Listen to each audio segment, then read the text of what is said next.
Planning Committee meeting started. And Housing Task Force. Call to order. Doug McCracken. Here. Paul McKay. Here. Kathy Sugland. Here. Jay Byers. Here. Dennis Tulamari. Here. And we'll seat Jay Byers for Michael Bender. We have minutes? We do have minutes, yes. Okay. I sent them along to. Yeah, I didn't bring a copy. I didn't know. Downstairs or? We can just continue it to the next We can meeting. continue to the next meeting. Thank you. Any correspondence? None. Survey question review continued. So we have drafted the survey questions. Paula, Bob, and Doug have chimed in. I have reviewed their comments along with the final version. I'm gonna have some comments, but I'll open it up to the floor. Do you want to go question by question and just make sure everybody's on the same page? I know everybody has comments. You will probably get there, but I think there's some general questions and comments about what our goal is. Yeah, I could start. So I'm having agita with the survey. This has been a learning experience for me, over a period of years, what is affordable housing? I understand it. The income levels, I understand the need, I understand the conflicts with density and septic.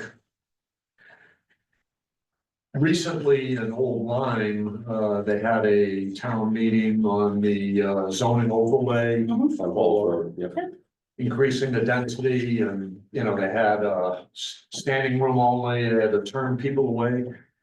It is a very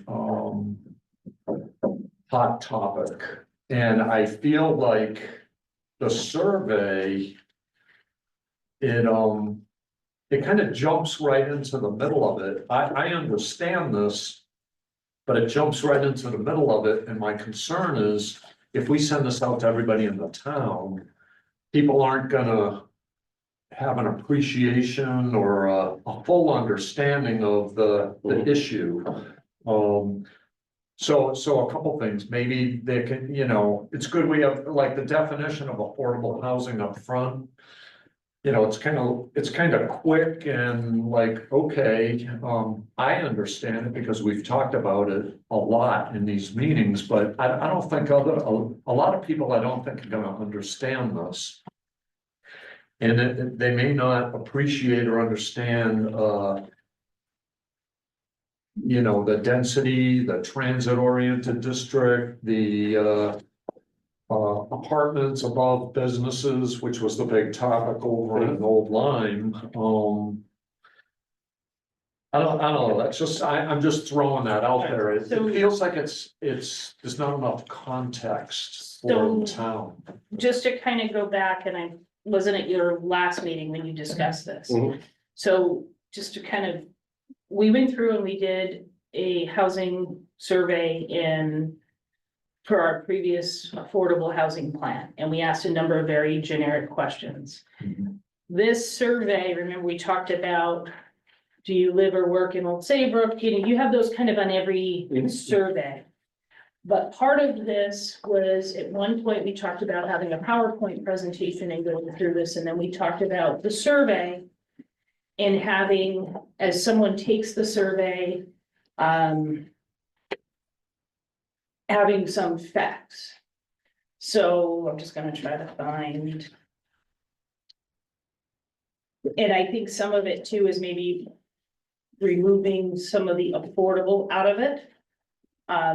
Because we're looking at housing. So when some of the questions here. I'm just gonna kind of, let me find something.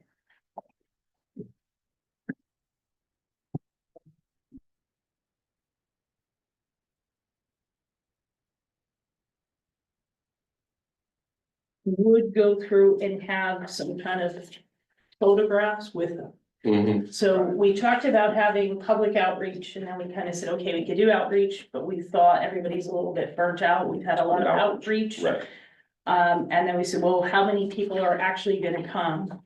So for example, And I think this was what Sarah was trying to show for questions, 17 and 18 going back. We would make this a little more kind of interactive, but also informative. So, for which of the following option would be best in the Mariners Way, Boston Post Road East area?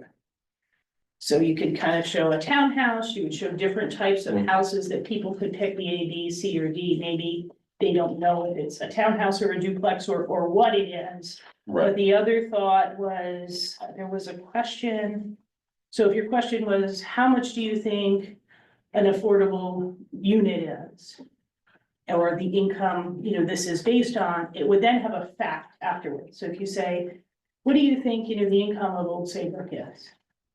So you would go through and you would put your number in, and then you'd put your answer, and if it's right or wrong, it would say, the current median income for Old Saybrook is 148,000 and so forth. So it would kind of lead and build upon itself. Because the thought was, we have all these surveys, the other thing is like, other please specify, if people don't understand, they kind of put whatever it is, and we learned that from our last survey. So the questions would kind of build upon each other and say, do you feel like you're struggling for basic housing needs? If yes, these are kind of basic things that people can answer, but when it gets into, do you receive any of the following from social services? Mhm. It would then say, do you realize, 1 out of every 4 children is on Husky and build on it. So it's more educational. So I think you kind of put that back into it. It's getting the questions together, getting the facts, putting these pictures in to go from there. And I understand, I think some of this too, where Sarah did put in a little bit about affordable housing. But I think we need to kind of go more towards housing in general. What do you think an affordable housing unit is? And like when Maria DeMarco, who was here, there's many people who think it's people who have housing vouchers that come in. So that I think we need to build upon and maybe the framework in the beginning. Does that help a little bit? Yeah, I didn't realize you were gonna put all that other information. So that's here. So this is still very early. So we're trying to get the questions together. Yeah. And then put the photographs and those responses in, but you really can't, with the survey program, you really can't put that all in there. So the survey would be broken up into more, you have your generic questions. Then you go into types of housing, areas, who should be responsible because the way it comes across now, because I remember what you're saying, and I thought about that, but it's hard to envision that when you're looking at this. Right. And So that this is kind of the framework, Yeah. and I think too, we can remove affordable and then like what, so question 11, what role do you think the town should play in expanding affordable housing? Maybe it's providing additional housing options. well, And I think that's where you're going, Doug, because there's some people just don't understand what affordable housing is, but housing options. So you would go through, and my understanding of the way this is gonna work is, have an ADU, put like a picture and say, mother-in-law. right, Something where people will learn that we know this. I guess. Okay, so then we really wouldn't lead off with definition of affordable housing. Well, I think we should. No, I don't think we should. And maybe capitalize it in italics, the defined version, the. Well, No, I think this first. I this- think this that's is where I'm more for coming- us. I understand that, but it's hard to envision because it's not laid out like you're talking. Okay. And I think this first preamble should be, what are we talking about? Housing in general? Mhm. Because right now, it makes it feel like it's just about affordable housing, and I know it's not.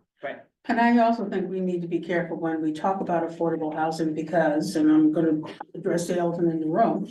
Living in an all-white community, Mhm. what's the first thing that they think of? Okay. So I think if you can kind of eliminate affordable housing too off, take it out of some places, because that's what the first thing that they're gonna think of. They're gonna think of people are coming in who live in section 8, Right. and the crime's gonna go up. Vouchers, yeah. And so, and that's not the case. The thing is, mother-in-law apartment. We've got young people who are graduating from college or they just got their first job and they're looking for a place to live.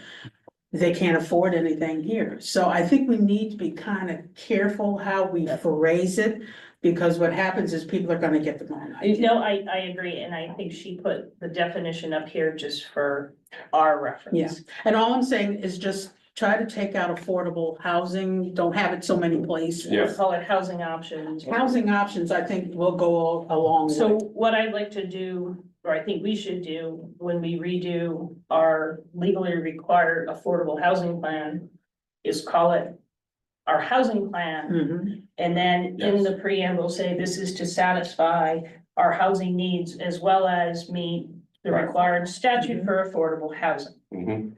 Um, Because, and I don't mean to focus just on this big section up front.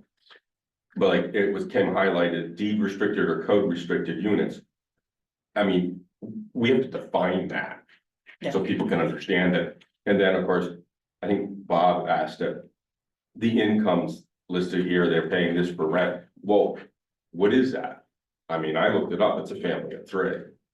right, So when we do that, we might want to pull the chart that Maria gave us and plug it in there. and I think we may even have new numbers by the Probably by time that then, we do yes. this, because those were the 2023 numbers where, our jaws all dropped and said, how much is the median income? And you look at an 80% unit. And I think maybe we can make these more into the question, when you think of affordable housing, how much do you think an affordable unit in Old Saybrook for a 2-family or, 2 and 3 income household, Right. 3-member family is? Right. And when you start putting these numbers in, you put 600, 700, or whatever, I'm talking about rents, but you're talking 50,000, 40,000, 30, when they see people who don't understand it, see 150,000, or it's 148,000 as of 2,000, and so I can work on that. Okay. And we can still do the public outreach too, I think everybody's burnt out. Well, I'm not, yeah, we keep going into public referendums and public meetings and all this. It's gonna get lost. I think if this can be laid out similar to the way the survey is gonna be laid out. Okay. I think it might make it easier to follow, because like questions 1 through 8 basically are just basic demographic type questions that you ask on every survey, And then who is responsible for solving the issue? We go into the town. And then I think we have to mention, when we talk about ADUs, that's not just for family. If, let's say I owned a business and I had space to have an ADU, I could rent an apartment on my land to someone who worked for me to keep that person in town. So, Well, I think what we're grappling with here is that have become aware that it's very complicated and technical, and we're using those terms, and to have a survey that has any legitimate outcome. I mean, you're asking people who have no such background, so then you're in the process of having to write long paragraphs to explain it. So then they're never gonna get through all the technical stuff, how meaningful is the result Well, gonna be, so. And I think some of it, I'm just gonna say, question 11, is what role do you think the town should play in expanding affordable housing? I think it should say, what role do you think the town should play in expanding housing opportunities for Old Saybrook? And I think it's just tweaking it a little bit. Yes. This version Sarah worked on, and I didn't really get a chance to look at it, I'll be honest. okay, But I think a lot of it would be, which are the more, most urgent issues about housing? Number of affordable apartments, price mandating, I mean, maybe it's, number of available units, we twist it. Yes, because like C, that's already mandated by the state. Right. We're not gonna make it any more restrictive, because then you're not gonna get development. I mean, I think the ones, housing trends, absentee, I think people can put Yeah. those in, I'm just kind of running through these. Which of the following housing options would you like to see? Large apartment, new single family, multifamily, convert, establish? I think that's something we really need the input on as a housing task force. Because we need that public buy-in, if it's, Right. um, And this is picky, but I think was mentioned by, I think maybe Bob, Doug, and Paula, it's established buildings / residences. Not residents. We're not converting residents to multifamily people.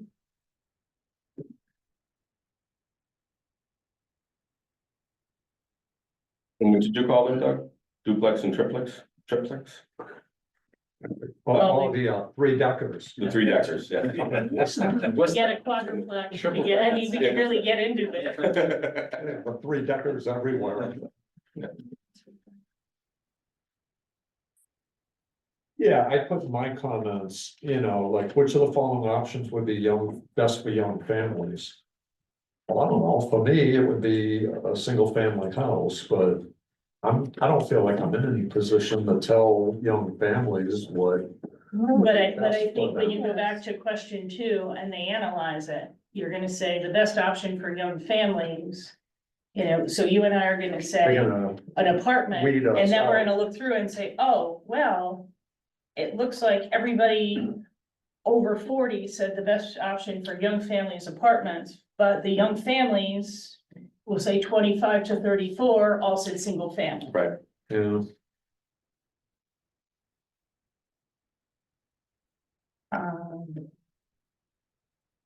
all right, so if I'm a senior, which I am, which of the following options would be best for seniors? Multi-level units, one large lot, separate interior units, individual units on a lot, all of the above, it's up to the individual. Right. I don't know, I suggest changing the wording to, in your opinion, which would you think that seniors would prefer?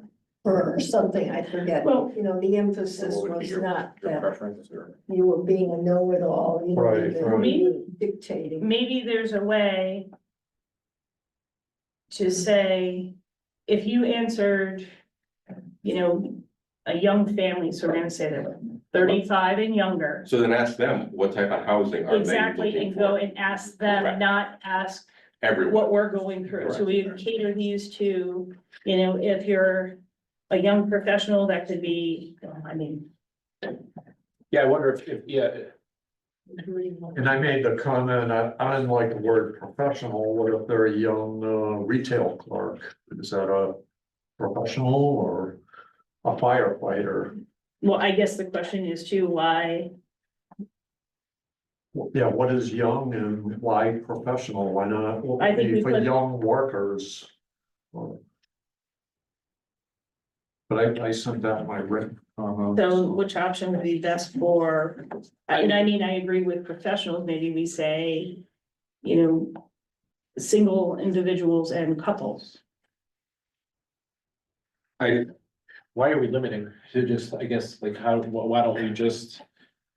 I don't know, I mean, I guess we're saying seniors, I know we're saying young families, I guess there's people between, it just seems like we're trying to get super specific. When we could just ask them, like, what kind of housing are you looking for? Correct. Right. So when they answer their age group, Yeah, then they go into a question about what type of housing are you looking Yeah. for?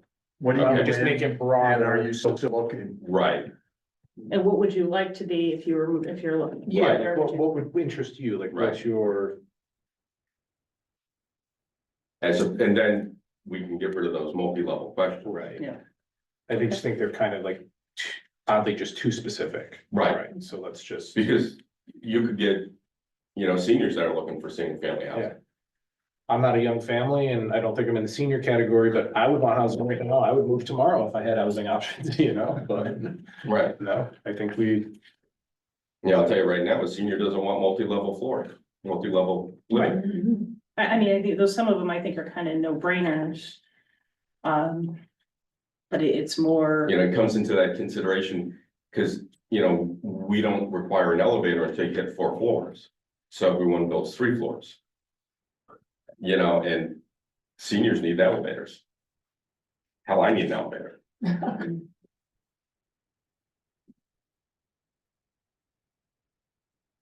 and then I definitely think we gotta work on these areas Yes, of town that there's. Mhm.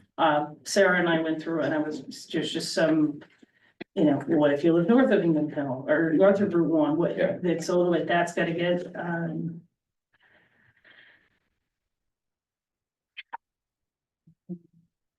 main reason you would move. So this is gonna go out to residents in the town now, so for the most part. all It's the gonna go out people- to residents, it's gonna go out to, So, it could be someone who works here. oh, okay, good. So the thing is, and that's why it says, do you live or work in Old Saybrook? So this could go to the store clerk who drives here every day from New Haven to manage, a small retail store. Mhm. Um,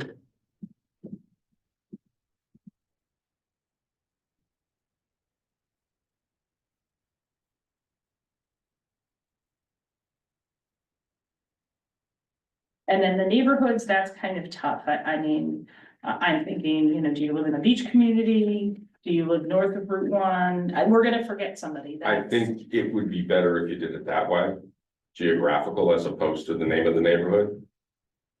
Because, people call my neighborhood 2 different neighborhoods. Yeah. It's either Cornfield Park or Forest Glen. And if you live in a condo in between two. So did I.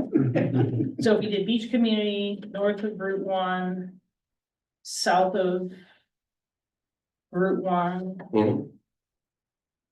And Dennis probably doesn't even know his area is called Main Sands Point. Street, We did not know that. There's much debate about the access to cornfield. There is none. You have it. so, or I mean, do we say, They used to have a little medallion. Yeah. all right, so if we narrowed it down to north of 95. Mariners Way, which is Route 1. East. Yeah. Or maybe we just say Route 1 East, Ferry Road. Ferry Essex Road, this is where it kind of goes through because you say Mariners Way, it doesn't include Ferry Point, it doesn't include. Many neighborhoods. Mariners Way is. I was gonna say, I have to I ask my guess parents if what- they know where Mariners Way is. Pardon? I'd have to ask my parents if they know where Mariners Way is. They'll probably say no. All right, so. I mean, north of 95, I guess what's most important, is it north of 95? Within a mile of transit? There you go. That That's, works. that's a big area, yeah. South of Route 1. I like Ferry Point and Essex Road. Because takes care of Ferry Point and Ferry. Ayers Point, Otter Cove. Essex Road. And you've got Middlesex Turnpike, right. you've got, and this is. Like Connolly, well, I guess it'd be north of 95 though, so, right? Yeah, So what do we do with that That'd be information? That's what I'm struggling with. Well, this is, If somebody lives north of 95 and they put their answers down. Oh, just struggling with that.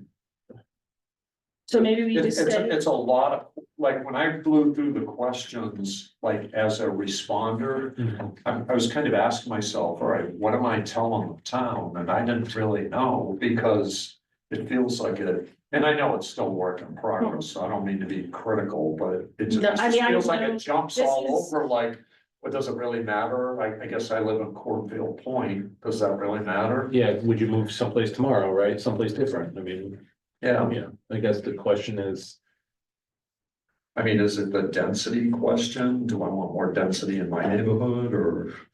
I don't know, so I think we just need to. Well, I mean, maybe we don't need it, but it kind of gives you an idea. And I mean, the other thing is, you know, where do you live? I mean, out of town could be one as well. Yeah, that's a good point. So what would be, So maybe that's the question. Do you live in town, out of town? Are you a commuter? Do you? Well, that's question number one. Oh, sorry. All right. That was that one.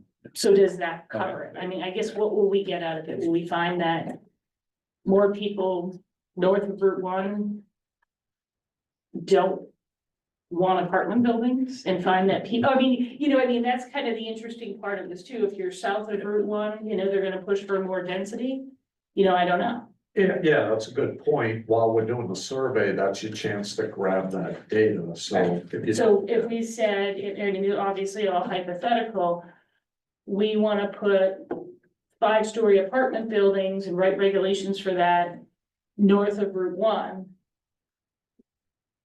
I don't think we would get the buy-in for it. It doesn't really fit the planning principle, but I think we'd also hear from, if that was what we wanted to do or the commission wanted, Mhm. we would hear back like, no way. So we kind of say, you know, we did the survey and 90% of the people who responded north of Route 1 said they didn't want this, this, and this. Mhm. So we have That some makes sense. support and buy-in. I'm trying to figure out the best way to, But by default, wouldn't most of the opportunities be north of 95? I mean, wouldn't most of the, like a higher density place, A, it's a little more denser down here, just we're more congested, and then B, to find a site specific that would accommodate multiple densities, the higher densities. It probably wouldn't be here, would it? It would likely be north of 95. I'm asking, I mean. I know it's so site specific, right? Like that's the whole point, right? I think it. well, I mean, it's tricky. We have a lot of large tracts of land and you look at the zoning map. And you know, you look at the lots, it's, wow, that's really, you know, there's 40 acres, but then you really look into the 40 acres and you find there's steep slopes. Right, The utility line runs through it, and then you, all of a sudden that 40 acres really becomes 2 acres. Which kind of Once makes you- the question irrelevant, right? Because it doesn't matter if you're north or south, it always just comes down to a site specific. and are you gonna build a 4-story apartment building on a well? Right, I mean, I guess to me, it just kind of comes, there. comes down to the site itself, not whether you're open to it or not, it's just whether the site can accommodate it. I think the thought was to see what kind of buy-in we would get for. Someone would answer the question, we could say, okay, everyone south of Route 1 said we don't want more density. Or just so if the commission writes a regulation, You're gauging your temperature. you're kind of like, getting, so you know, and I think that's part of this is trying to educate people, get a little bit of buy-in. I think people understand in general, there's been a lot of talk, like you said, it's a hot topic. People understand there's housing needs. They may not understand how 830G or an incentive housing zone works, but it's trying to kind of say, okay, if the planning commission is, or as the housing task force said, let's go through and So put go ahead. people living in trailers or what we were talking about before, we're talking about, Containers. containers. So, you know, if you're gonna make a community of containers and people were gonna live in them, would that be something people would want, or, you know, tiny houses? Right. Mhm. You know, So- so when you have questions, do you live or work in Old Saybrook? And they answer it. Can it then bring them to a drop-down list of the neighborhoods? I think we're gonna exclude somebody, but I think we have to be very general with the neighborhoods. Okay. Well, no, I'm No. thinking, or maybe some general geographic areas. So like if you say, and I'm gonna go from the west side of town, you've got Trucker Beach. That's a neighborhood, then you go on to Indian Town, but wait a minute, there's Waterhaven condominiums in the middle. They're not part of And then Trucker Beach. Then why don't you just say the closest, what's your The Meadow, closest? and you got Meadowwood. Yeah, what's your Before Indian Town. closest? Well, and that's, I think, where we have to, I get it, but I'm also looking at the MLS system in my mind, and it's a drop-down list okay. with all the different neighborhoods, and if you live in a condominium complex, all the names are there to stop people from just making stuff up. So maybe you just say south of Route 1. In a beach community. South of Route 1 in general. Yeah, I'm gonna have to work on that. Is that seating? or south of Route 1 in a neighborhood and south of Route 1 in general. Because people might not think of Saybrook Acres as a beach community. Well, and And it's south of that's Route 1, exactly it's a where neighborhood to me. Yeah. this So is, what's this, Otter Cove? It's a neighborhood. Okay, so that would be listed separately. That would be in the ferry, That's in the Ferry Point area. Ferry Point, Essex. And Essex Road. Essex Road. She just said that. Oh, okay. Yeah, she just said that. so maybe, I mean, it's more of a. I live in the northeast side of town, north of Route 1.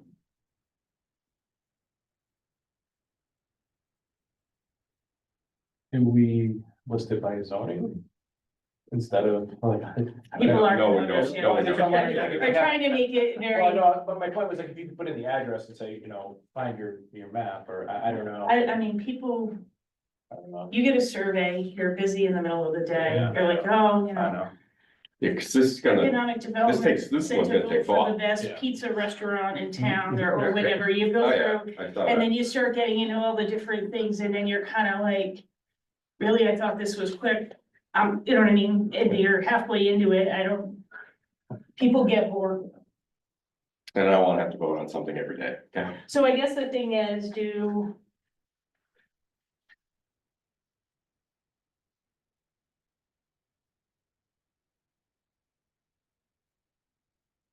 we just say north of Route 1, south of Route 1?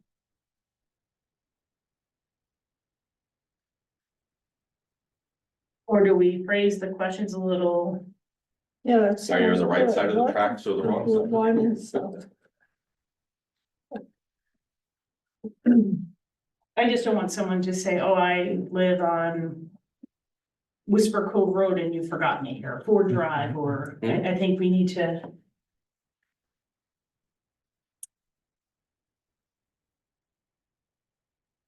Maybe we don't need it, but Maybe we don't. I'm just. So, I mean, I think when we started this, it was a little bit more about gathering newer information, putting a little education into this, but Mhm. also going through and seeing if we get 500 people to respond to this and we get an overwhelming no to quadruplexes, then we say, okay, this isn't what the town wants.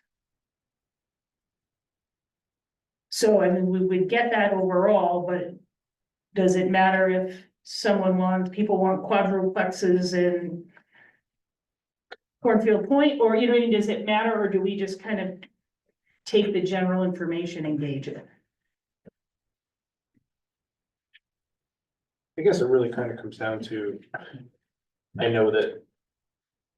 You ask 10 different people what their opinions are, you're gonna get 10 different answers, right? And I think it's, our goal here is to provide more housing, and like, I think. Some of this, to me, seems like we're trying to get too specific on what we're allowing to be housing. And like, I guess we come from a different world where it's like, you don't ever want to assume what people are looking for, right? So. I mean, yeah, but maybe we don't want a trailer, or maybe we don't want this, we don't want that, but my point is just that. Let's try to cast a wide net first, and then, specify later. Alright, so what else, do you think that we would want to add to this to get a little bit more into the specifics? Well, I'll just reiterate what Kathy said. I think that was very good. Like, if we don't focus on affordable housing. I think that's just for the reference. Right, but we just talk about how do we expand housing opportunities in Old Saybrook, and then That later, we're a gonna do. subset of those is affordable, great, but take this, do you receive any of the following social services? Do we need that in here? That was to get an idea of what people are actually experiencing, because I think when Youth and Family Service came here, there was a lot of people who, in this room and in general, kind of said Or surprised? Yeah. that were surprised. I think it's valuable information. Okay. Because when I tell people I live in Old Saybrook, they instantly go, oh, I could never afford to live in Old Saybrook.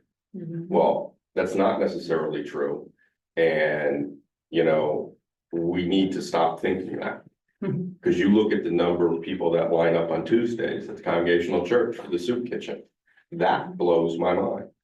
To think that in our town. Unless that wouldn't make it sound that way, but in this town. People need that assistance, but they do. And we can't lose sight of that. So I do think that's important. And I think for years, Saybrook has always been known as the very wealthy shoreline town. Right. And that's just been going on for years. Mhm. And so when you say, oh, I'm from Saybrook, just like you said right away, oh, you're wealthy. Mhm. No, I'm on the other side of the tracks, sweetie, you know? Yeah, but And- I mean, when you look at and- what I paid for my house in 2019 Yeah, compared to what I could sell it for today, yeah. it's But then you know ridiculous. where to go. Yeah. So, Well, that's it's the problem, really, how do you, gauge it, okay? You've been in Old Saybrook for years and years, kind of going back to some of Sue's conversation, the couple who has their house, they can't afford their prescriptions. Right. They're on a reverse mortgage.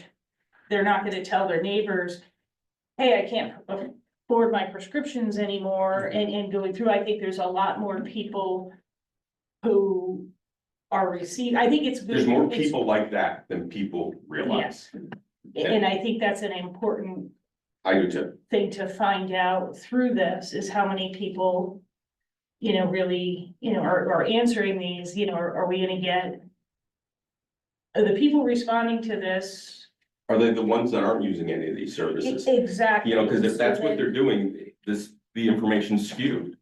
Because we're not addressing a core segment of the population. we're not getting to the people, it's the folks who are not having Correct. issues, so I think it, Do you wanna have an income section in here anywhere? Do you wanna have, to your point about like, okay, what's affordable look like? And I'm making the numbers up, okay, you make $100,000, well, do you know that you could qualify for affordable housing at this level or not, or just, and again, it's anonymous, right, so. Do you wanna put an income question in there or no? this is your survey, I don't think it's a I'm bad just idea. I think it's warranted. I do. And I Yeah. think Jay's making an excellent point, because when you look at the chart of affordable, 4 people at 80%, that's $120,000 a year. Yeah. And then their rent's only gonna be $1,800 a month. If they know they qualify. Right. I think half of it is they just don't even know. Right. Now, the problem is that they qualify, there's so few units, but that's a different That's a story. separate story. That's a different story, yeah. I think I'm getting a better vibe on where you're going with this, because the first meeting, like I said, I apologize, I wasn't here. But it kind of threw me off, and then everything got plugged into this one, so now. I mean, what I'm hearing is we can narrow down some of these that are too specific. Remove the affordable portion of it, it seems to be too focused on affordable, because our plan's gonna be a housing plan, which would include affordable housing. Some of the things too, like, which of the following is a barrier, I think we should use positive words, not, Yes. things like that. All right. The housing trends in town, number 12. Mhm. I have some interest in the answers there, but I can't see anyone really knowing the answers. Increase in absentee landlords, mortgage foreclosures, decreasing home values, increasing housing prices, increase in number of second home buyers. And I mean, it should be, what do you think? I don't think any of those are a housing trend. Increasing house prices probably. Yeah, okay, yeah, that's fair. And possibly E, an increase in the number of second home buyers, but you don't really know that. Mhm.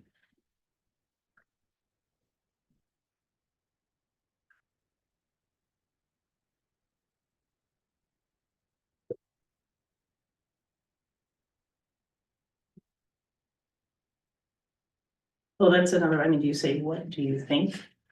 You know what I mean? is the current housing trend in town? I mean, I can almost overwhelmingly say people are gonna say increase in second homes and high values. I mean, Right. that's, Right, but I think you're right, identify. It's tweaking the words, some of them yes, kind of imply that there's too much that you and I actually know there's more foreclosures in town when we're not bankers and, yeah, or in the real estate market. Not, I mean, not all of us, we're but just not seeing it, we're not seeing. I don't think the average person here in town really knows. no, You could be living next door to somebody and there's gonna be a foreclosure you and never know. and you wouldn't know. Okay, so we're gonna make these each, I'll kind of, all right, so I'll take these, make them, Well, I sent in and I'll go through. copious comments, none of which I brought with me. So, No, and that's fine, I'll go through them, so this Yeah. week I kind of got derailed a little bit the past week or so on our yeah. meeting before this one. Yeah, Kind of focusing on that in another special meeting situation, but, all right. Anything you think we're missing? I had asked, about that process, the fee in lieu. So kind of what I'm thinking about is processes, outside of affordable housing that communities can use to generate resources to make housing more affordable. So for instance, some communities, put a fee on large transactions, funnel that money back into a fund and then use that fund to increase access to housing, things like that. Do you think someone for this survey is gonna? Well, so you could see some people saying, well, no, I don't want any extra real estate transaction fees. And other people saying, no, I think the town, should collect So- funds to do that. Yeah, I guess I could see people having different opinions on that. So That that just kind of makes goes, housing more unaffordable. But it's the other way around, so you would put a fee on high dollar volume transactions. The biggest transactions, and use that to subsidize the more modest transactions to make modest housing available. If people I disagree, then it puts all the burden on real estate, which compounds the problem. If society as a whole decides it's something they want to support, then everybody should support it through their taxes. In other words, that would be the way Yeah. to legislate that money. but I think what Dennis is saying, to put word something in there. To say, would you be supportive of, Yeah. some type of an additional tax or transaction fee? So like To Martha's help- Vineyard is a good example. They have a system that does this, that they collect fees on real estate transactions that allows them, and they have, of course, have an even more unique situation than us being an island. One of the questions talk about, would you be supportive, like the town allocating money? Yeah. Maybe it's something, would you be supportive of which of the following to help create more diversity in housing and housing options? Mhm. A, additional funding in the town budget. B, a transaction tax, Yeah, come up with something like that and then merge it. yeah, something, whatever I don't know what the actual appropriate, systems are, but kind of. I just put it more in layman's terms, yeah. would you be willing, to pay $1 extra a year on your tax bill to support Right. a different housing option? Or do you think it should be a transaction fee when your house sells? And just, I'll word something, and then I'll put that'll go through, would you support? I think a lot of these can get consolidated, I think I agree. So, all right, what else? that's all I have. And I have your comments too, I'm not gonna not look at your comments, but I think overall, in general, I've got a feel of. I'm thinking, hi Chuck. So Chuck is Oh, online, okay, sorry, Chuck. our computer, our TV screen's out. So I can see you and Karen can see you, but everyone else, so do you have any comments? Just one. You hear me? Okay? Yeah, I can hear you. Okay, good. I came in just a few minutes late. The first word I heard was context. Is there consideration for having a sort of a preamble that sets up why it is this task force has been doing what it's been doing? And what I mean by that is there are statutory legal requirements for municipalities to do things like a plan of development, and there may be many others. I have to defer to you as a group because you're operating a multi-part municipality. I come from essentially a residential district. We have nowhere to move, nowhere to go where we are in the borough of Fenwick. You folks have all the little parts and pieces that you've got to manage or think about. But this context idea up in front of however this survey may be constructed, I think would help people understand why it is they're even getting a questionnaire or a survey. Is anyone following what I'm getting at? Is what's the Yes. Yes, what's underlying reason? You've talked about people not really understanding affordable housing, that term. And I commend you for perhaps diverting that over into a housing plan. But I would think some people would become more engaged if they understood this is a statutory requirement. You might even say, what happens if you don't do anything at all? My understanding was that if you don't do anything at all, you are no longer eligible to apply for discretionary funding from the state. If I'm wrong about that, absolutely correct me. But that's an important factor for people to put their minds to it and then work on the questionnaire, actually dedicate some time to think about it. That's I think I think you have a good point, and I think we're doing this survey for a number of reasons, not just because we're required to have an affordable housing plan, but I think we're also doing it to see how to tackle the task force here is looking at all types of housing opportunities and to get a feel for that. So maybe it's, or, you know, the housing task force started in the affordable housing plan. However, we're not just looking at affordable housing. We realize, you know, that there's a need for more diversity in housing. We have people who grew up here, who can't live here. We have people who are aging here, who can't afford to stay here and do something maybe, you know, very general and not technical. That the average reader say, okay, this is why I'm taking this. It's to find out, you know, if I can afford to, well, thank you.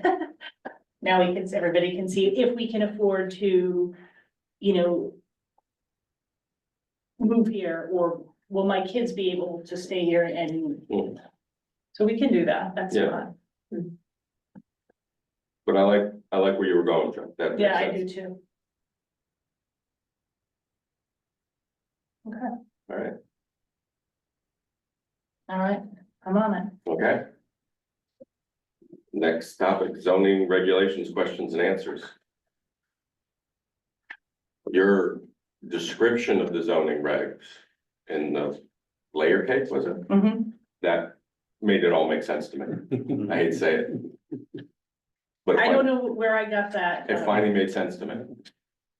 The only issue I have with the zoning regulations is they are hard to follow.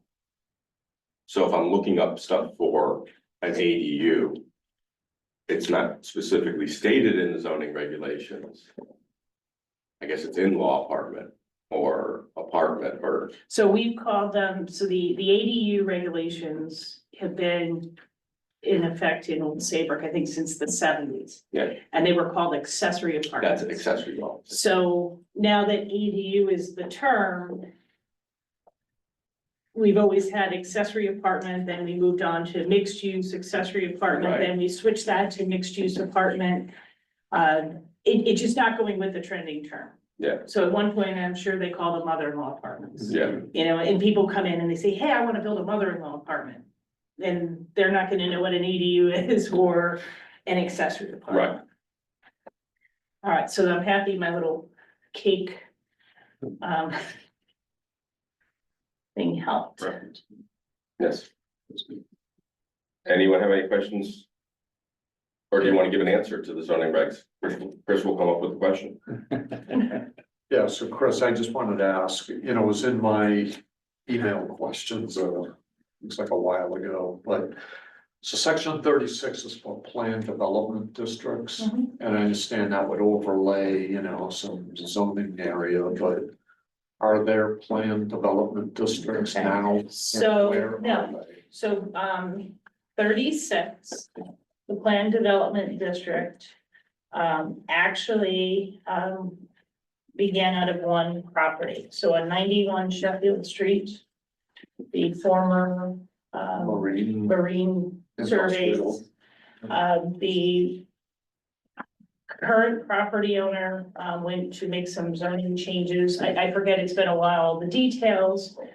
The town was sued at one point, and the PDD came about, so it has never been applied. But that application right now is in front of the Wetlands Commission, so the first planned development district will be coming through the boards and commissions. So it's not, it kind of came about as a proposed text amendment in the midst of a lawsuit. Okay, so this is a tool that could be used there or other locations, depending on. Dependent, So, Okay, so in Mariner's Way. And that's mostly industrial, correct? Or marine, there's a little bit of a This hodgepodge. is- okay, so could this apply in Mariner's Way? Or is that too broad of a question? Kind of a broad Okay, question. that's fair. So I think, Can I just stick in a question because 91 Sheffield is mentioned a PRD. no, it's a PDD. I thought that I saw PRD and I was looking for PRD, it's planned residential development, I think that's what. So it's this, called. maybe I should just run through PRD, PDD, IHC. Would that help? MOUSC. Mickey Mouse. Well, no, actually, it's, So- I can give Do you, we have a PRD? yes. Oh, we do, okay. I couldn't find it. Where- So PRD is section 55. There's been a rendition of section 55 in our regulations for many, many years. Kind of how you're saying ADU versus accessory Okay. apartment. This was formerly known as our condominium section of the plan of development. Okay. So PRD. And like when you review the regs, then you go to this general portion in the PRD here. It says where it can land. Okay. So you would have to meet the criteria in A, B, and C. Sometimes this PDD, and I didn't notice while I was going through this, there was one typo in here, but sometimes it should be like, it would be this map and this lot for it to drop. So that's, read it, but it's really their condominiums. Okay. We permitted 80 some odd condominiums, North Cove Crossing, North Cove Landing, Four Seasons, and that was like in 2005-ish. Right, So this was a kind of a pretty hot regulation at the time, but it does not have an affordable component.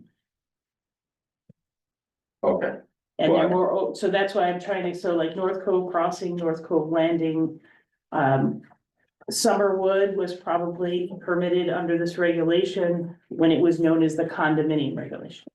well, so would have been, Shoulder Cove, Exactly. Chatham, So that's why I'm just trying to Yeah. give you a little bit of a But it's the idea of, PRD, but it's the PRD you're speaking of. this is the PRD. Okay, thank you. so. You say there's no affordable component. Is it, Required. well, I was gonna say, A, is it required? Or B, is it not allowed? Well, I You mean, really if can't- someone came in and said, I wanna build 50 condos and put them at 40%. Deed restrict myself and put them at 40% of the median income and Go for it. It's well, it's go like, for it. I mean, that's nothing we wouldn't. that's like say the no to complex we had a few weeks ago. That's going out off the Mhm. Middlesex Turnpike next to Beach Compliance. That's 12 units and he's doing 4 affordable. So each regulation kind of has a different thing when you get into it, and like I said, I'm kind of making it simple so you can begin to grasp it. Mhm. And then as you read it and you get into it a little more, you know, there's different things. So like if you come in with a site plan application to build a house, it's something that's, you know, as of right. It's something you meet, you check all the boxes and that, you meet it. A special exception permit is something that trips a public hearing. Pretty much you meet check all the boxes, but it allows the zoning commission a little bit more discretion when they're reviewing. We have a number of regulations that kind of, like the PDD, that also kind of accompany with a legislative change. So what will happen is you have, you know, go back to the Cape, you know, you've got that underlying zoning. And you look at PRD, you know, some can drop, some by saying a legislative change, some are accompanied by a map or a text amendment. So the zoning commission could say, for a legislative change, that's when someone comes in for a map or a text amendment. So Joe applicant comes in and said, hi, I'm gonna put a commercial fried chicken restaurant in the middle of the beach community. That's that kind. And the commission, now, but I'd be saying that I needed to come in and I wanna change the zoning regulation to do that.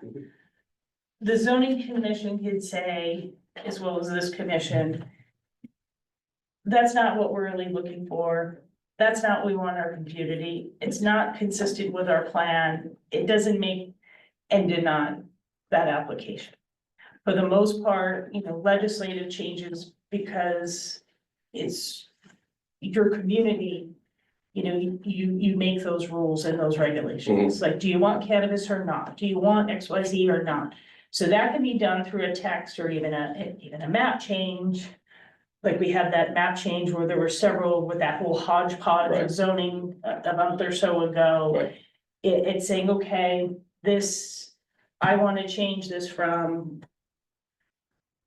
residence A in the middle of the beach community to shopping center business to drop my restaurant. Mhm. So, I mean, obviously you look at the plan of development and that you go through and you can't really change. They call it spot zoning. So when you have your underlying, your basic layers of the cake, you know, the A, the AA1, the B.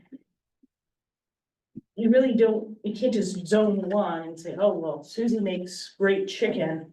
So let's go through and change that so she can open her restaurant and serve the neighborhood. Mhm. And like I said, I'm really kind of dumbing this down. Right. So that's where they say, when people say it's spot zoning, that's what they're saying. You're kind of just identifying one parcel in the middle of all this residential and you're gonna make it into a restaurant. So spot zoning is not encouraged. It can be, we don't, obviously, it can be illegal depending on how it's done. So you've got that. So you have that kind of that base. And when you have these legislative changes, sometimes these legislative changes go with, and often we don't really even talk about it, like, let's find a section here. You have an application where you can say, and I'm just gonna, we'll pick on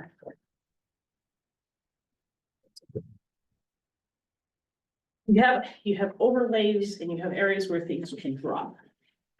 So sometimes what happens is even with IHZ, which was the housing up the street, you have to Saybrook Station, which has an affordable component. If you go through and you look at the second page of the regulations, it shows and it has a description that it dropped on Saybrook Station. So when this was approved, it dropped there and amended the regulations for that parcel to allow these regulations to apply. Does that kind of make sense? There's certain ones, if you go to PRD, which was the condo, you have something similar. And in that case, it says, this section of Residence A, this portion of Saybrook Point known as map this, lot this, same thing. You kind of have that, they come together. PDD it's the same. You have that legislative change and you have a concept plan. So it's, this is what we're thinking of doing. This is our map, amendment, and they kind of fall together. So you drop that onto it and you amend the regulation as well. Sometimes I think with some of we haven't had any in a while, I think we've done them for so long, we kind of go, yeah, we know what it is. We know that it's gonna fall on that property or in that area of town by the regulation change, but I think we don't really think of it that way all the time, because it's as it falls that you also have that legislative change. Does that help you a little bit? So, and that's why I kind of go to this cake. Is, okay, do you want sprinkles here? Well, maybe not there, my mother-in-law doesn't like them, so we're not gonna put them on that side of the cake, but I think on the other side of the cake. Right. And that's where you have that, the two of them together. So you mentioned the IHZ incentive housing zone in section 54.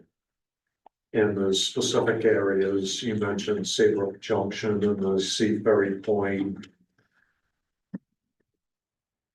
So other areas, so this is for affordable housing, right? Yes. Right, because it uses that term right up front, the purpose. And other areas could be added to the section, right? Yes, I'm but not this saying is a little, already, but there's a it could. story behind this that I think you should be aware of. So when 830G or affordable housing statute, what you're familiar with, you have to have 10% of your housing stock is deed restricted, or you take the regulations and throw them in the garbage and you can put housing wherever there's no public health or safety issue. So some towns, not Old Saybrook, has said, we don't want that. We don't want that housing here. And Old Saybrook has always kind of called it the friendly 830G. We have them all over town. They come out nice. We've always had good luck with them. So it was about 2008 or 2009, the home builders came up with this idea. And they said, we don't want to walk into these towns and you go to the commission and they're all like, you're gonna force us to make our commercial land into housing, and that's not what we want. So they said, they came up with this idea. And it was, we're gonna have this incentive housing zone and the towns can zone where they want. And that way, when I come in as a housing developer, I know I can go to area X, Y, or Z town, and it's probably gonna be welcomed for this. Well, we were pretty excited about it. And we had to go through a very extensive process where you have to, in an incentive housing zone. Oh, the other incentive was when the town dropped a zone, we approved a zone, we would get a payment. And for each CO issued, we would get a payment. We weren't really into it for the payment. You never know how much, how long, but we said, well, this is kind of a great tool to guide folks. So in the incentive housing zone, you also have to have land that's ineligible as part of this. So that was through, I think it was DECD, and at the time, so you have to, when you write your regulations, there were certain things you couldn't do. So it couldn't be in the flood zone. And it couldn't have wetlands, and it couldn't have, so now all of a sudden we made all these maps. We took certain areas of the town and all these black areas came out, there's wetlands, there's flood, So then we located the areas where it would be eligible. And then we had workshops with the planning and zoning commissions. And we went through and we said, well, gee, we want, and actually this is an old map. Might even have it on there. We want to go through and on Ferry Road, it's not on here. We're gonna zone this whole area here. Incentive housing zone. That's how we zone. That's how we've always zoned. And then we, you know, we can have encourage people to put more housing. And then the boards and commissions say, oh, we have this whole area over here. And over by the train station, we're gonna put this other area here. So we came up with all these zones. And what happened was the first project that came up for incentive housing zone in our big zone on Ferry Road in that area was 45 Ferry Road. It's the one with the whole partnership that's all affordable, and we have the soccer field. So we get it. Well, the way that it worked, our attorney kind of disagreed with the state's spin on it. So they said, well, you know, you can take 45 Ferry Road and you can zone that, you know, as an incentive housing zone. And we started with that, we kind of baby stepped in, and then we did the bigger zone. But anywhere that you zone, you have to do an analysis of how many units you can fit in. So we said, well, we went through and did this whole zone. I'm not gonna knock on doors, we can't knock on doors of people's houses and say, hi, can we do test pits, because our density is based on soils. So they said, well, you know, these giant zones you've done are, you can't do that, that's illegal, it doesn't meet the statute. And maybe there's a different perspective now, so I said, well, what do you mean? When we zone, we wanna tell people, we want business here, we want housing here. This is what we picked. And they said, well, no, that's not how it works. So the first one parcel we had, which was successful, there was a few hiccups, was 45 Ferry Road. We started there, we had the larger map change in 45 Ferry Road with the Hope Partnership. So we did successfully develop that. However, before you apply, you have to go in, and the town could do it with Hope. And you have this big application, and if you wanna see them upstairs, and you go in and you're here. This is my application for the development. So the way that they looked at it is the zone has to be approved. And you have to have the density, which we could never do because we don't know the soil. So it's not like in a sewer town, you go, oh, we have 10 per acre, you eliminate the wetlands, you eliminate all of that. And then you have this proposal that goes to the state, and then the state has X amount of days to review it. And if they don't review it, it doesn't mean it's necessarily approved. So it took some time, but really what it boiled down to, the incentive housing zone, the way the state was looking at it was, we're looking at you, if you can't go through and show the density, then you can only show the parcels, you have the density counts on there. And that one development. 45 Ferry Road went through, and then it was Posted Maine, or now it's Saybrook Station, came in to talk to us, and they said, well, you know, you've done this incentive housing zone, we'd like to apply for it. Well, here's where it gets tricky. An incentive housing zone, like an 830G, is a site plan approval. And a site plan approval, you have 65 days to approve the site plan. Now, in the IHZ, we had to prepare this big binder. So we said, well, how can we get all of this information together to approve, get the approval for the state? But we only have 65 days, and you have another floating 65 days, maximum 130 days. For us to prepare the application to be consistent with this great regulation. It's impossible because the applicant's coming in with the application. So unless you really have the applicant who's willing to give the time, and I mean, the applicant was nothing wrong, we had a good experience with the applicants. So now it ended up that the town planner at the time called and said, well, how do we do this? Let's go through and figure this out. So we'll work it out. We'll go through with the zone. So the Saybrook Station Apartments, we went through, we sent the application up. Never got acted on. Saybrook Station Apartments are getting built, never got acted on. So then I said, well, no, we think your zone is illegal. And we're like, well, why is our zone illegal? And there were some things like, we counted as undevelopable area, kind of a buffer around the cemetery, because often people are buried beyond the cemetery line. So we said that would be, well, no, that doesn't. So now we built the development multiple times. So then I started going up to the state and they said, well, what? You know, maybe a different face, a different perspective. And I said, how? Here's the application. How is it? You know, what do you think? And I said, well, what did you guys do on Ferry Road? You made this big zone. You're not supposed to do that. You don't have the density count. So I said, okay, fine. If we remove the entire zone on Ferry Road to the one parcel, that would be, make that zone legal according to your terms. And then we could go forward with Saybrook Station. We did that. Then all of these other things came up. The development from the housing community, and I can't tell you how many different groups have gone through that development of an example of IHZ is a great development and an example of IHZ, but it's not recognized by the state as following the incentive housing zone program. And then one person said, well, your zoning regulation is illegal. Our attorney, Mark Brantz, at the time went back and forth.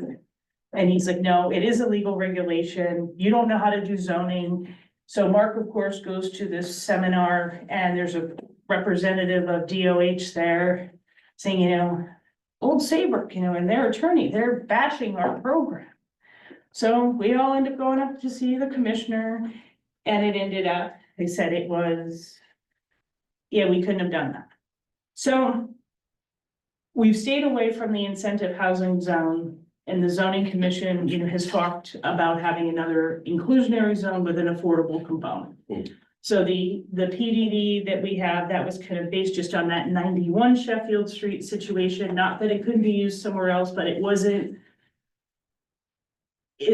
We spent a lot of time on the IHC. And at one point, and if Bob was here, and we even talked about, let's just take it off the books. We were just so frustrated with it.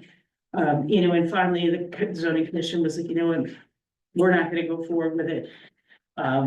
It may not, it's been some time, maybe there's been some changed feelings and, you know, maybe I bring up the conversation again. So that's why we don't encourage the incentive housing zone. It's not, I understand. well, I'm just saying, so this is, so It's it's. crazy. It was, and we were so excited, and I think it was Old Saybrook and Wallingford were the two, they called it, the IHZ is the zone and the IHD is the development.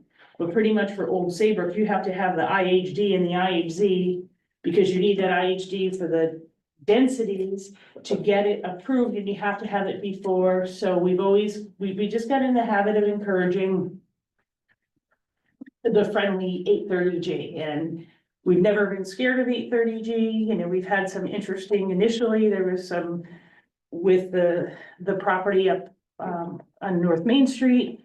You know, we had an application, and if I've told you this, we had an application at the same time for the same property where the housing is now for a Lowe's and affordable housing at the same time. If I've told you this, so the zoning commission for the same property at the same time, the property owner came in and brought two applications for the same property. Which one do you want? So the affordable housing units, it was, I think, the first 830G, they were brick walk-up apartments. They were not the nicest looking, I mean, they weren't horrible, but when it's 830G, public health and safety. So They also came in with a Lowe's. And the commission spent a lot of time working on the Lowe's. It would have probably been one of the nicest Lowe's you would have ever seen, but the stumbling block was in the zoning district. It says the sale of lumber and building materials is expressly prohibited.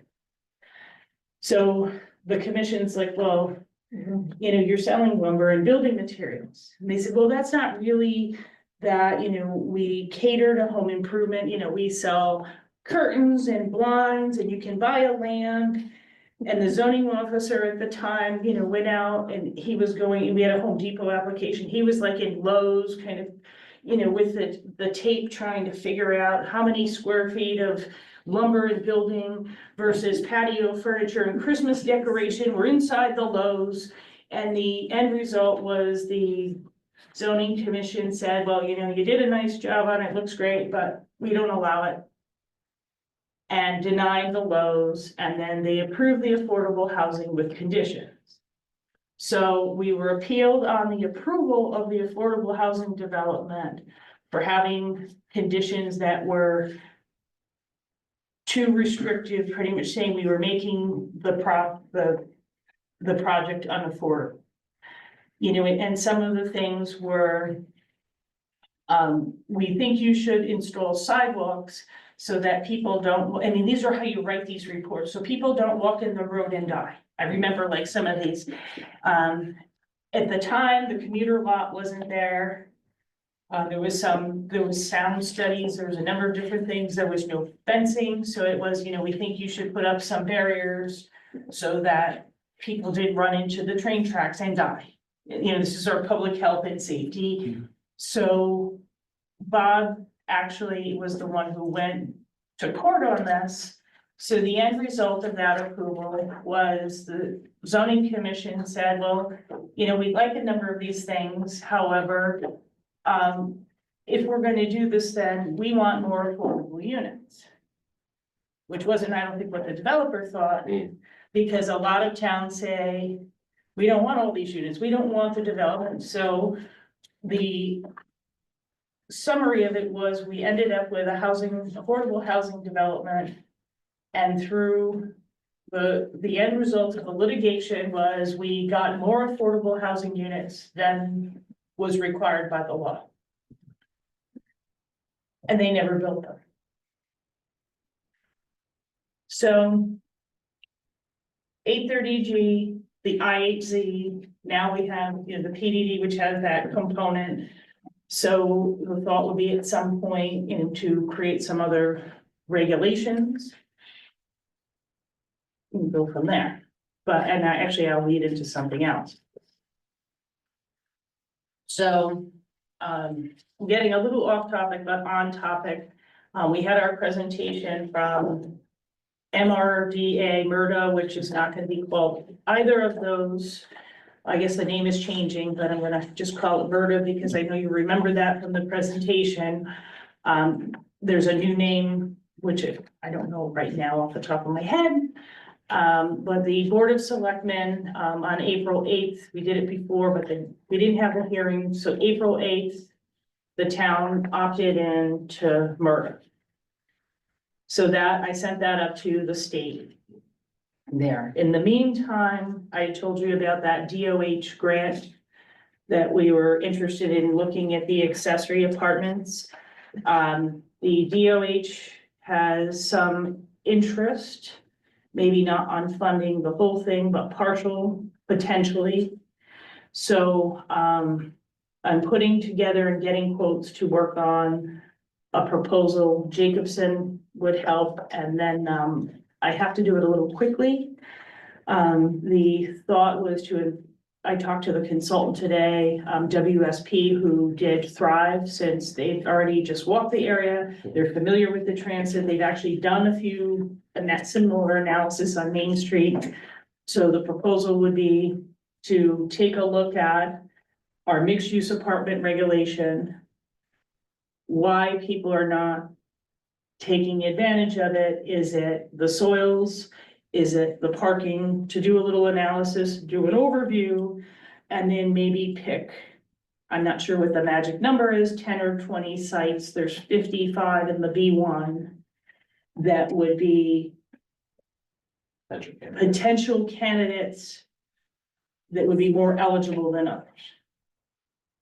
And then the second part of that DOH proposal, which I'm kind of calling phase 2, would be to take that information, see what we find, do a little bit of a market analysis and feasibility study, you know, and see why it's not working and what we can do to improve the regs. So I'm working on that. We did move up the ladder with it. It's now coming together with numbers. No one has said yes or no. But I'm putting that proposal together with a consultant. So working off of that, I also think there's some interest because DOH and the MRDA programs, at some point, there's going to be overlap.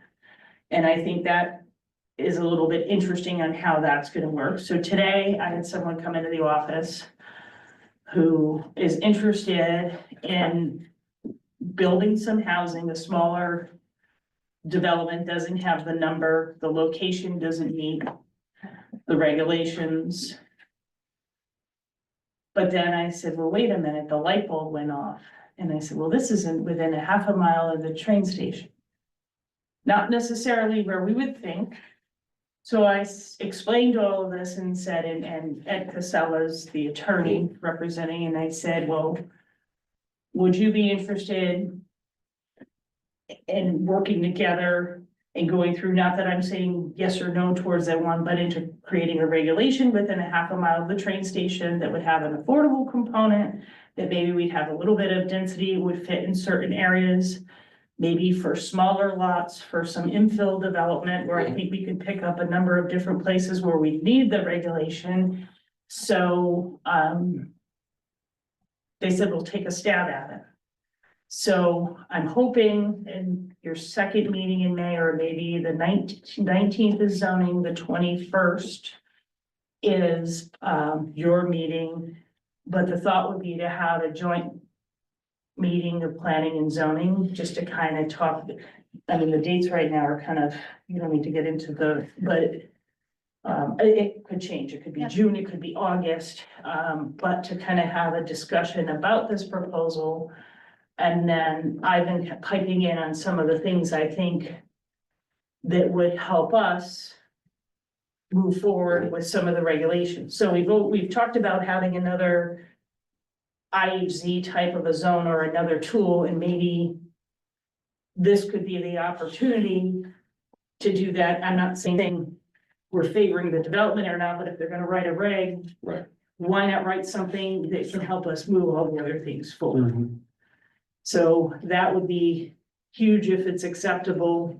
I mean, and the thing is, we could also kind of take that draft text and move it in a different direction, or, you know, cater it to what we're doing, because at some point, I think this commission and the zoning commission is gonna want to put another tool in the toolbox, you know, to try to achieve some of the things you've been talking about and zoning has been talking about.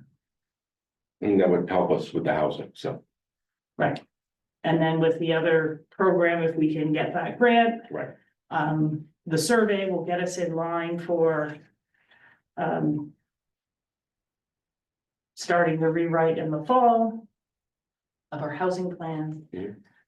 So you're saying that you're seeking a district that would be Main Street, 50 properties around Main Street, is that what? No.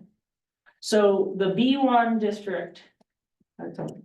so the B1 district is the central business district in the regulations. There's about 55 properties there.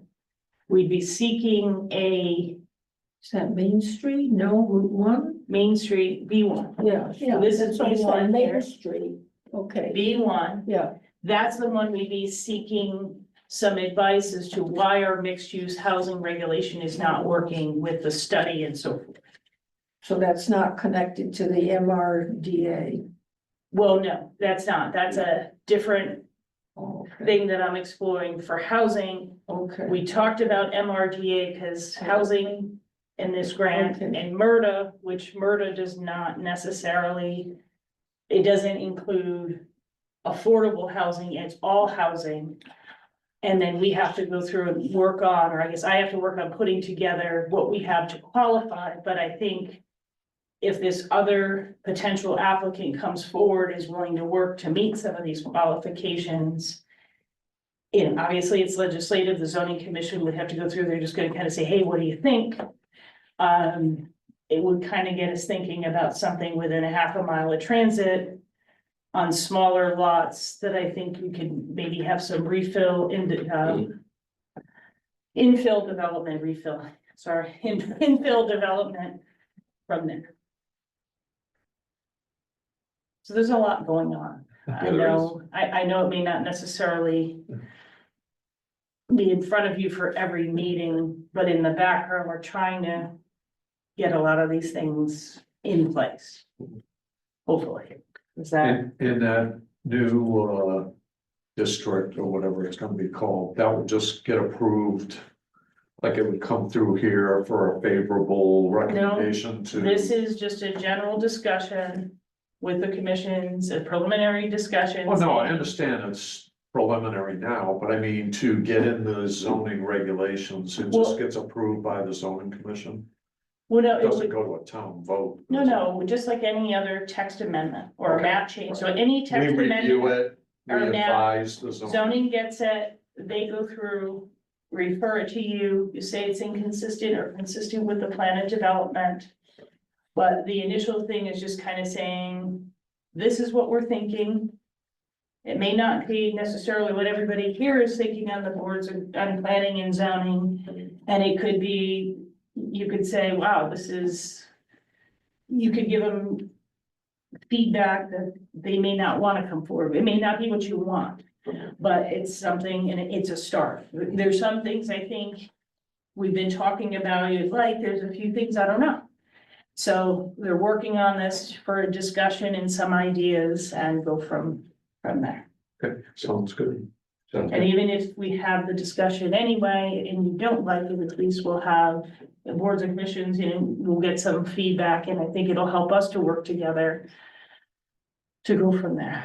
So do you have any other zoning questions now that we're putting the frosting on the cake? No, but it was good discussion on these existing districts and why they work and why they don't. So it's good to know that background. Yeah, and you know, a lot of these districts, I mean, and regulations, some of them, there's a story to many of them. You know, something happened, something went through, we thought it was a great idea. You know, we talked about a zoning commission, you know, when this was in the past, 5 years or so, we just said, maybe we take it out. And then I'm like, well, why are we gonna take it out? We put so much work into it, it applies to those two properties. People are showing the property at the end of the street, Saybrook Station. I mean, we've had, planners, zoning officers, we've had little mini buses go through saying this is an example of what can work, but it's not recognized. So the thing is, it's one of those, okay, well, I don't think the zoning commission and the planning commission care if it's recognized or not. We put the work into it. It's a good development. It seems to be a successful development. Yeah. Why take it out? Right. But it's a little misleading because you're reading, oh yeah, we have that there. And then it's like, yeah, we don't. Not exactly. Yeah, not exactly. If I may, just, I can't, I want to confirm my memory about the MRDA. Was that the one where the entity gives Old Saybrook money and in return we have to set a district and they can mandate development within that district? No, that's a different four-letter. I don't think any of the people we spoke with, there's any mandates. So MRDA, which is gonna have a new name, and I have to get Oh, that okay. to my head, but Well, so the town opts in and says, we're interested in getting more housing within a half a mile of the train station, affordable or not affordable, any type of housing. And then we show we have an area or zoning regulations in place, which I think we do from the B1 housing requirement or apartments that I talked about for that other grant potential, that I think it would be enough to get us to qualify if we can qualify and they accept that, we can always expand. But as a part of the program, there would be technical assistance to the town to improve our regulations and ideas that maybe we could encourage more housing development within that half-mile radius. There's also opportunity, and it's a new program, that it may assist property owners and so forth. But right now, we've opted in. We need to get hopefully the B1 mixed-use apartments approved Mhm. as a zone, and then once we have the zone, we can always expand it or change it or create another zone, but that would qualify us for that technical. So there's no mandated commitment necessary on our part, should this be No. agreed. So I don't think anyone who's come to speak with us is mandating anything. We're opting in, And we can opt out when we choose. yes. So none of the speakers, I don't remember anyone saying there's a mandate. These are just options to help us move forward and improve our regulations. I think one of, again, I apologize, I don't have that back note, but the, one of those programs, once you're in it, you agreed, you know, you set the zone and then a developer can come in and build something very dense if they get, of course, they have to purchase. The only thing I can think of would be 830G. No, it was the.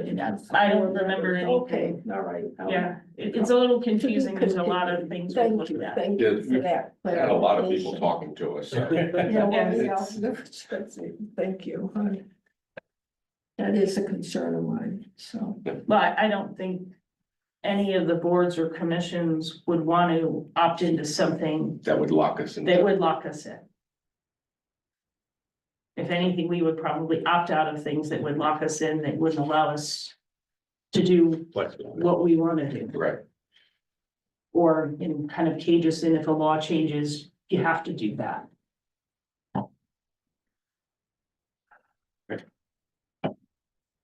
Anything else with zoning regs, questions and answers? Chuck, do you have anything?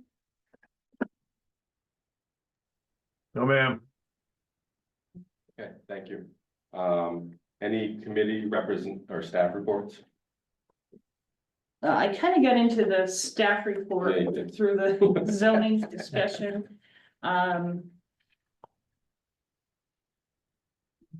We don't have much more unless you have anything for me.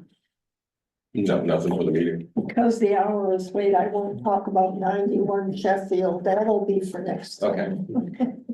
Thank you, I appreciate it. Can I get a motion to adjourn? So moved. All those in favor? Aye. I Opposed? second it. Good night, Chuck. Good night, Chuck. Thank you.